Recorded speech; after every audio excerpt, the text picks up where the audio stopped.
الغوث الغوث خلصنا من النار يا غوث الغوث خلصنا من النار يا رب. بسم الله الرحمن الرحيم. الحمد لله رب العالمين، والصلاة والسلام على سيدنا محمد وأهل بيته الطيبين الطاهرين. اللهم صل على محمد وآل محمد وعجل فرجهم. Yesterday we looked at the name Ya Man Huwa Al-Kabir Al-Muta'al. Today let's look at the other aspect of Dua Jawshan Al-Kabir, where we say Ya Munshi As-Sihab Al-Thiqaal. A few words here. One is Munshi'a, comes from the verb nasha'a, and nasha'a is usually translated as originator or initiator. And when we look at the first sermon of Nahj al-Balagha, when Amir al-Mu'mineen alayhi salam talks about the nasha'a, he says that nasha'a or originator means that Allah created everything without a blueprint, without first experimenting, trial and error, and then creating. No, not like that. Allah originates and initiates from scratch. So I don't want to go too much into the nasha'a aspect of it, because this is one of the sifat al-af'al of Allah subhanahu wa ta'ala, the actions of Allah subhanahu wa ta'ala, and maybe we can have another opportunity to talk about the actions. Here we're talking about the sifat of Allah subhanahu wa ta'ala in dua al-Jawshan al-Kabir. Ya munshi'a, O the originator, O the initiator of what? As-Sihab, Al-Thiqaal. Sihab are clouds, and Thiqaal with the qaf is something that is heavy, weighty. So what is being said here is, or our attention is being taken to the initiator, the creator, the originator of the heavy clouds. Before we go into heavy and clouds, let me share one observation with you. And I wonder if you agree with me or not.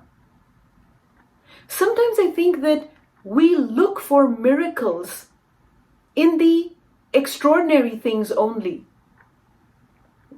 And we forget, and we take the miracles that Allah shows us in our ordinary lives every day, we take that for granted. What am I trying to say? Say, for example, Laylatul Qadr, somebody who was sick, or somebody who was, a child maybe who was going through some hardships, or, may Allah protect everyone, but somebody who was with a very hard thing, and Laylatul Qadr, when we go for ziyarat, we see, oh my God, somebody got shifa, somebody who was terminally ill and they got shifa, and everybody's like, subhanallah, this is a miracle. I'm not saying that that is not a miracle. Yes, that is a miracle, and that gives everybody this, boost of iman and boost of faith and energy. But do we forget to see the miracle in our everyday lives? I'm saying this because Allah subhanahu wa ta'ala in the Quran keeps reminding us that find God in the what we might call ordinary everyday life. The Quran keeps telling us, look at the sky, look at the earth that you walk on.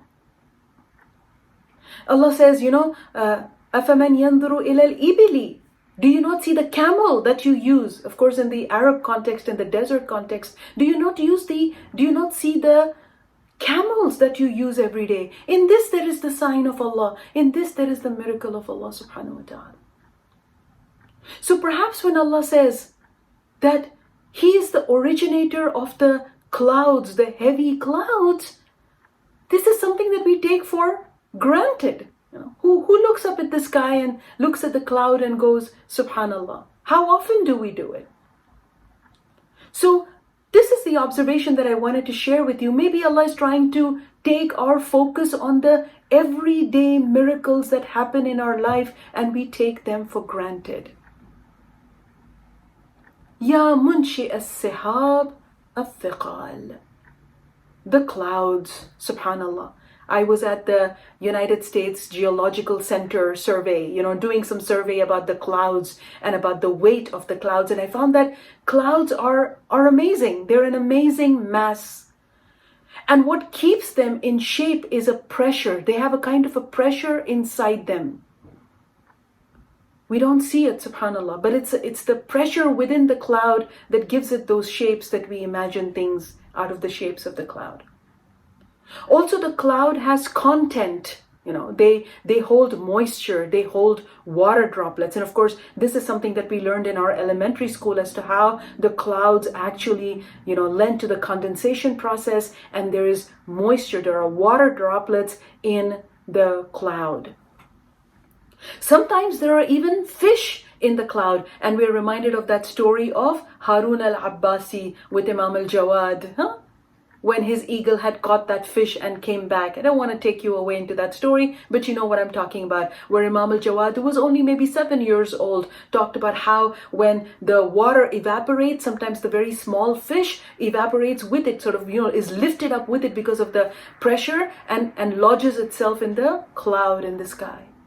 So the content of the cloud is again amazing content. Also how the clouds travel with the wind.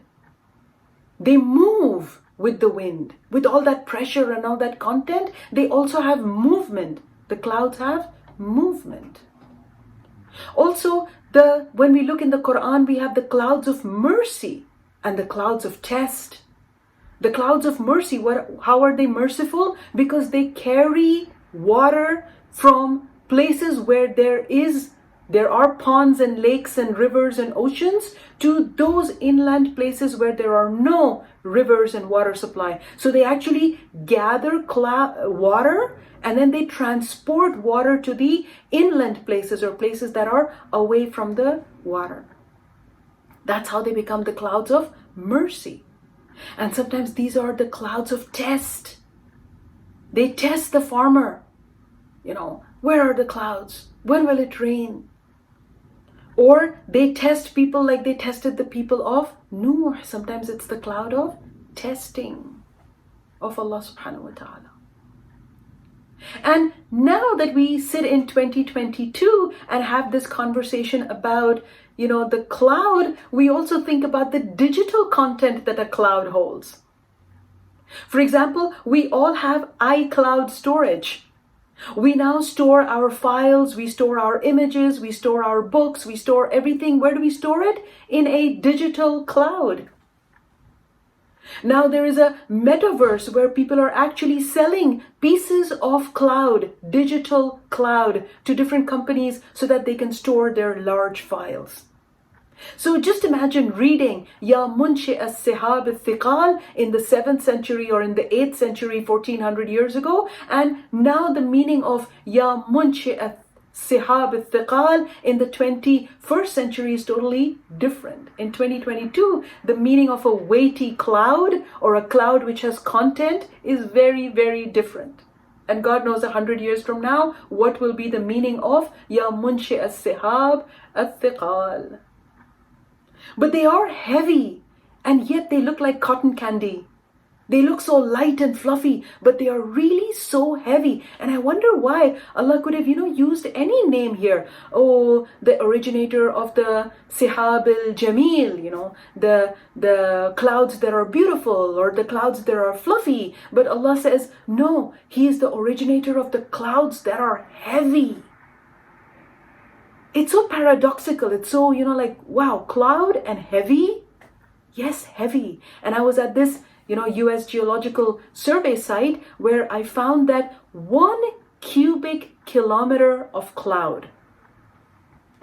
What is 1 cubic kilometer of cloud? Maybe just around the block or something, That size of cloud weighs 1.1 million pounds because of its water content, or it can hold 1.1 million pounds of water. That's 1 kilometer of cloud. So can we imagine when we look up at the sky and we see kilometers at end of cloud, how heavy they must be? So subhanallah, Allah uses the word As-Sihab, Al-Thiqaal, and Dua al-Jawshan Al-Kabir. May Allah give us the vision to look for Allah's miracles in our day-to-day life, and may we not take any of those ordinary things that we enjoy every day for granted. Ya Munshi As-Sihab, Al-Thiqaal. May Allah accept from us, and inshallah I'll see you again tomorrow. Walhamdulillahi Rabbil Alameen. Wassalamu alaikum wa rahmatullahi wa barakatuh.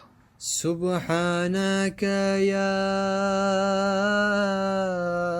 لا إله إلا أنت الغوث الغوث خلصنا من النار يا رب.